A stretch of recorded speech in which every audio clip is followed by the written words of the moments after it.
दैनिक आहार में आपका स्वागत है। सबको जय यीशु।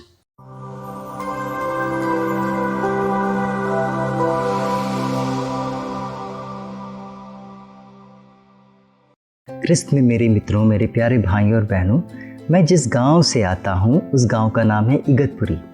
बेहद ही छोटा सा गांव है, बेहद ही छोटा सा कस्बा है, लेकिन इस इगतपुरी स्टेशन की खासियत यह है कि यह एक घाट के ऊपर स्थित है और यहाँ से गुजरने वाली हर एक ट्रेन को यहाँ रुकना ही पड़ता है, जिसे हम कहते हैं तकनीकी हॉल्ट या तकनीकी रुकावट। तो यह तकनीकी रुकावट बेहद ही महत्वपूर्ण है, जिसे हम कह सकते हैं कि ट्रेन के लिए एक विश्राम का स्थान इगतपुरी स्टेशन है, ऐसा भी हम कह सकते हैं। तो यह तकनीकी हॉल्ट के दौरान या इस विश्राम हॉल्ट के दौरान ट्रेन के इंजन को बदला जाता है। ट्रेन के आगे 2 इंजन या पीछे 2 इंजन ऐसा लगाया जाता है। इसके अलावा जो कर्मी दल होते हैं, ड्राइवर होता है, उन सबों को बदला जाता है, उसकी साफ़ सफाई की जाती है, ट्रेन में पानी भरा जाता है। इन सभी चीज़ों के अलावा जो और भी तकनीकी मुसीबत होगी उन सबों को हटाया जाता है। मेरे मित्रों, ऐसा क्यों करते हैं? ताकि आने वाला सफ़र सुखदायी हो, आने वाले सफ़र में कोई रुकावट न हो। मेरे मित्रों, ठीक इसी प्रकार की बात हमारे शरीर के साथ भी होता है। अब देखिए ना, हमारा शरीर 24 घंटे काम नहीं कर सकता। यदि कोई कहे कि मैं दिन रात काम करूंगा, दिन रात पैसा कमाऊंगा, वो कह तो देता है, लेकिन यह नामुमकिन है, क्योंकि उसकी आंखें जवाब देने लगेगी, आंखें बंद होने लगेगी, हाथ जवाब देने लगेंगे, हाथ कांपने लगेंगे, पैर जवाब देने लगेंगे, वो चल नहीं पाएगा, काम कर नहीं पाएगा। भले ही उसने कह दिया कि मैं 24 घंटे काम करूंगा, लेकिन ऐसा होता नहीं। क्यों? क्योंकि शरीर को भी आराम की ज़रूरत होती है। मेरे मित्रों, अब छोटी सी बात आप ही बता दीजिए। ट्रेन के आराम के लिए इगतपुरी स्टेशन है, हमारे शरीर के आराम के लिए हमारा बिस्तर है, लेकिन हमारे आत्मिक आराम के लिए क्या? आज के सुसमाचार में प्रभु उसी का जवाब देते हैं। ध्यान से सुनिए। प्रभु कहते हैं मत्ती अध्याय 11 पद संख्या 28 में प्रभु का वचन कहता है, थके मांदे और बोझ से दबे हुए लोगों, तुम सब के सब मेरे पास आओ और मैं तुम्हें विश्राम दूंगा।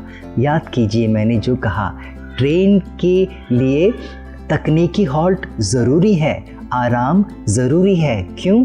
ताकि उसका आने वाला सफ़र सुखदायी हो। हमारे लिए आत्मिक आराम बेहद ज़रूरी है। क्यों? ताकि हमारा आने वाला सफ़र, हमारे स्वर्ग की ओर जाने वाला सफ़र सुरक्षित हो और सुखदायी हो। और इसीलिए प्रभु आपको, मुझे आपके चरणों में बुलाते हैं। और ये तकनीकी जो रुकावट है, आत्मिक रुकावट है, वो मात्र प्रभु के चरणों में मिल सकती है। छोटे छोटे 2 उदाहरण देख लीजिए।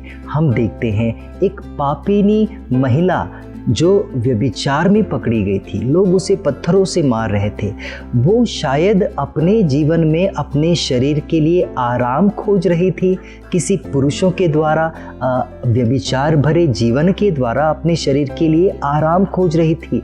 लेकिन क्या उसे आराम मिला? उसे आराम नहीं मिला। उसे पत्थर ही मिले, उसे गाली ही मिली, उसे अपमानजनक शब्द ही मिले। लेकिन कब उसे संपूर्ण आराम मिला? जब वो प्रभु के चरणों में आई, जब वो प्रभु के सानिध्य में आई, उसका जीवन ही बदल गया। मेरे मित्रों, ठीक उसी प्रकार एक महिला जो प्रभु के चरणों में आंसू बहाते जा रही थी, शायद अपने जीवन में उसने आंसू हजारों बार बहाए होंगे, लेकिन गलत इंसान के कदमों में बहाए होंगे। लेकिन अंत में जब वो प्रभु के सानिध्य में आई, उसके जीवन का अर्थ ही बदल गया, उसका जीवन ही परिपूर्ण हो गया।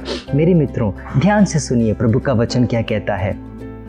प्रभु का वचन कहता है, इब्रानियों के नाम अध्याय 4 पद संख्या 16, इसीलिए भरोसे के साथ हम ईश्वर के अनुग्रह के सिंहासन के सामने जाएं, जिससे हमें दया मिले और हम वह कृपा प्राप्त करें जो हमारी ज़रूरतों के लिए हमारे जीवन में सहायक सिद्ध होगी।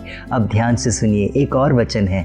प्रभु कहता है, स्तोत्र ग्रंथ 16 पद संख्या 11, प्रभु कहता है, प्रभु तेरे सानिध्य में रहकर मुझे परिपूर्ण आनंद प्राप्त होता है और तेरे दाहिने सदा के लिए मुझे सुख शांति मिलती है। जी हाँ, प्रभु के सानिध्य में ही हमें संपूर्ण आनंद मिलेगा, संपूर्ण शक्ति मिलेगी, संपूर्ण आराम अपने जीवन के लिए मिलेगा। और जैसा कि प्रभु का वचन कहता है, स्वर्ग राज्य और उसकी धार्मिकता की खोज करो, बाकी सारी चीज़ें तुम्हें यूं ही मिल जाएगी। और इसलिए हम कह सकते हैं कि आप सबसे पहले अपने आत्मिक आराम की खोज करो प्रभु के सानिध्य में, बाकी सारी थकान आपके जीवन की मिट जाएगी।